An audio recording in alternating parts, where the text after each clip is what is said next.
turning away from peace and love, I want to get to what the Democrats are up to, because the Democrats just went to Los Angeles.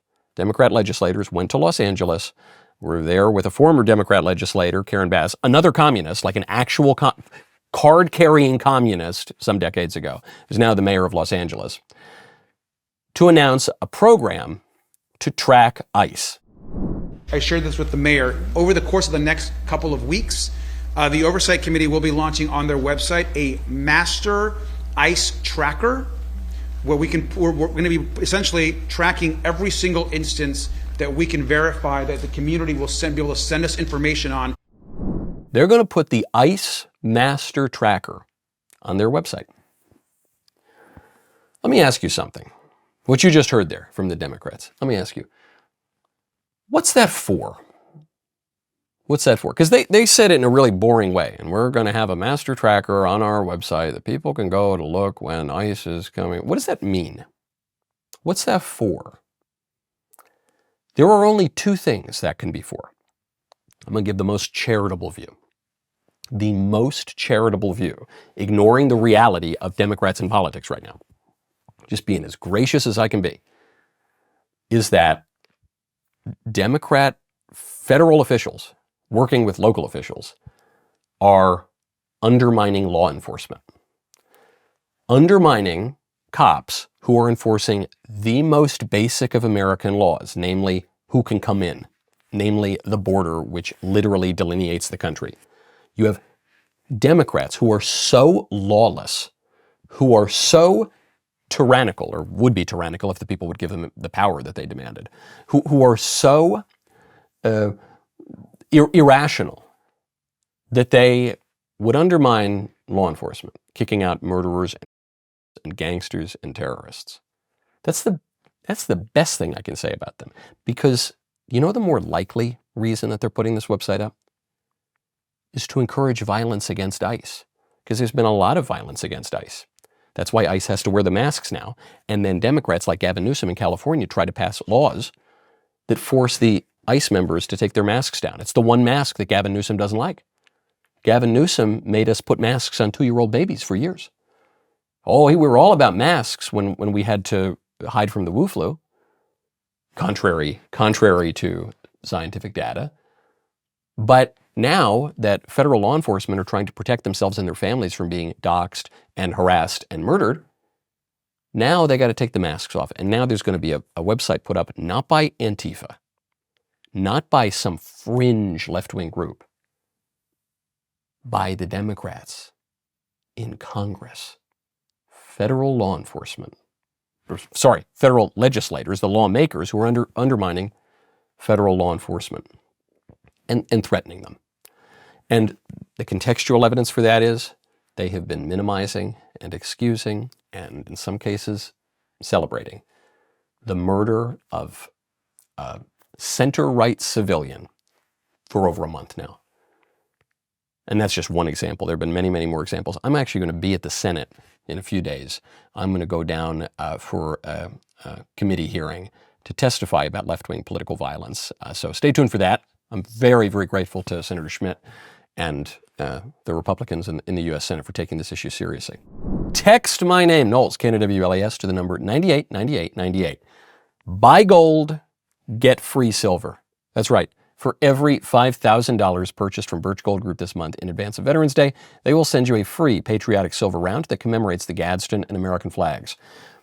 You might have heard that gold just hit $4,000 an ounce. You might have heard that because I was dancing for joy and singing in my house. As you know, I'm a little bit of a gold bug.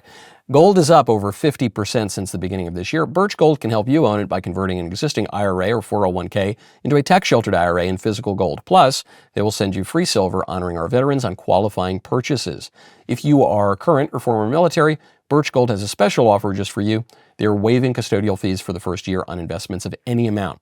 With an A+ rating with the Better Business Bureau, tens of thousands of happy customers, many of whom listen to this show, I encourage you to diversify your savings into gold. Text my name, Knowles, K-N-O-W-L-E-S, to the number 989898 for a free info kit and to claim your eligibility for free silver with qualifying purchase before the end of the month. Text my name, K-N-O-W-L-E-S, to 989898. Do it today. Speaking of Democrat meltdowns, I want to get to MSNBC Mika Brzezinski because the excuses that they're making for their political unpopularity are getting so delicious. Take a listen to this take on Abigail Spanberger, the Democrat running in Virginia, who is struggling a little bit politically right now because she has endorsed a man who called for his Republican opponent to be murdered and for his children to be murdered. This woman, she'll still probably get it, but she hit a couple rocks. Here is MSNBC's explanation as to why. It really is incredible when you have Abigail Spanberger, Mikey Sherrill, her background, all the different jobs that she has held in the military, and also like Alyssa Slotkin. I mean, my God, these women are incredible. And to them, I would say fight,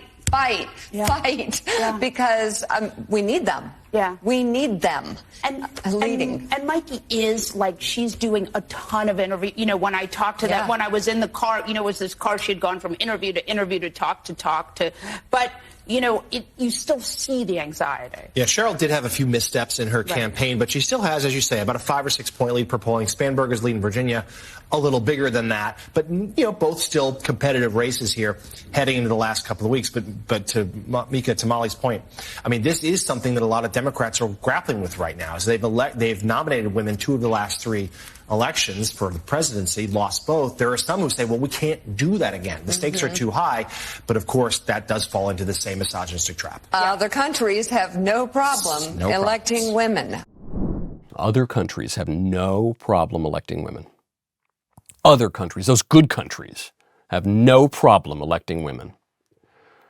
This country, Abigail Spanberger is struggling because people don't want to elect a woman. My brother, my sister Mika, Abigail Spanberger is running against a woman. Does Mika Brzezinski not know that? The race in Virginia is between 2 women for governor. It's Winsome Sears on the Republican side and Abigail Spanberger on the Democrat side. Last I checked, Winsome Sears is a lady. This reminds me, there was a time, this was years ago at this point, when I think it was David Webb. He was hosting a radio show, and he brought on this lady, a black lady, to come on the show. She was a liberal Democrat. So she goes on and says, they're getting into some heated argument. She's losing the argument. She goes, well, you're only saying that because of your white privilege. Now, this was a radio show. And Webb starts laughing. He's laughing because the lady didn't know that David Webb is a black guy. And so she's completely losing the argument. She got nothing. She goes, well, you're just a dirty honky. I hate you, Whitey. Death to Whitey. Your white privilege. And then Webb has to laugh. He's like, man, you don't even know I'm black. So the only reason Abigail Spanberger is having a tough time, the only reason these Democrats are having a tough time is because people don't like women. No, they're voting for the other woman. Maybe. We'll see. I hope it works out in Virginia. I'm not totally holding my breath. That was a great clip. Now stop. In the name of love. And subscribe to whatever channel. Well, it's my channel, but it's on whatever platform you're on right now. So YouTube, could be X, formerly known as Twitter, could be MySpace. Subscribe. Friend me. Poke me. See you next time.